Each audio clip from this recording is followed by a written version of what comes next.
गंग गणपते नमः। आप सभी का आपके अपने चैनल पर बहुत बहुत स्वागत है। आज इस वीडियो में हम माघ मास महात्म्य कथा अध्याय 5 का रसपान करेंगे।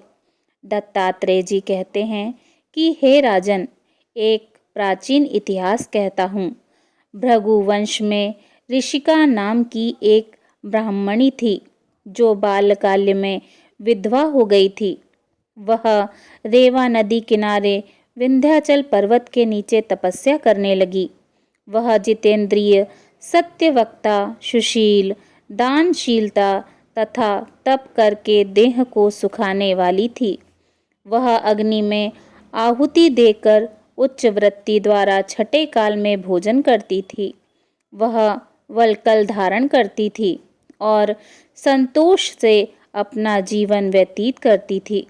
उसने रेवा और कपिल नदी के संगम में 60 वर्ष तक माघ स्नान किया और फिर वहीं पर मृत्यु को प्राप्त हो गई।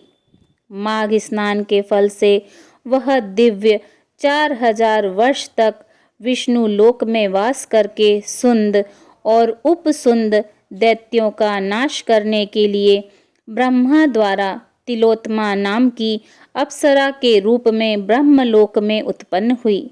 वह अत्यंत रूपवती, गान विद्या में अति प्रवीण तथा मुकुट कुंडल से शोभायमान थी। उसका रूप, यौवन और सौंदर्य देखकर ब्रह्मा भी चकित हो गए। वह तिलोत्तमा रेवा नदी के पवित्र जल में स्नान करके वन में बैठी थी। तब सुंद व उपसुंद के सैनिकों ने चंद्रमा के समान उस रूपवती को देखकर अपने राजा सुंद और उपसुंद से उसके रूप की शोभा का वर्णन किया और कहने लगे कि कामदेव को लज्जित करने वाली ऐसी परम सुंदरी स्त्री हमने कभी नहीं देखी।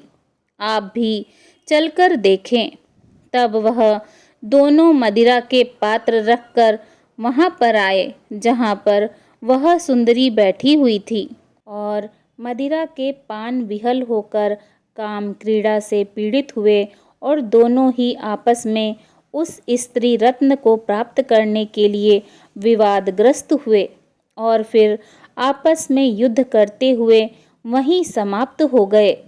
उन दोनों को मरा हुआ देखकर उनके सैनिकों ने बड़ा कोलाहल मचाया और तब तिलोत्तमा काल रात्रि के समान उनको पर्वत से गिरती हुई दशों दिशाओं को प्रकाशमान करती हुई आकाश में चली गई और देव कार्य सिद्ध करके ब्रह्मा जी के सामने आई। तो ब्रह्मा जी ने प्रसन्नता से कहा कि हे चंद्रवती, मैंने तुमको सूर्य रथ पर स्थान दिया। जब तक आकाश में सूर्य स्थित है, नाना प्रकार के भोगों को भोगो। सो हे राजन, वह ब्राह्मणी अब से सूर्य के रथ पर माघ मास स्नान के उत्तम भोगों को भोग रही है।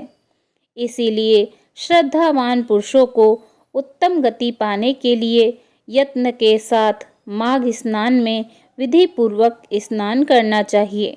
इसी के साथ माघ मास महात्म्य अध्याय 5 समाप्त। बोलिए भगवान श्री हरि विष्णु जी की जय। ओम नमो भगवते वासुदेवाय नमः।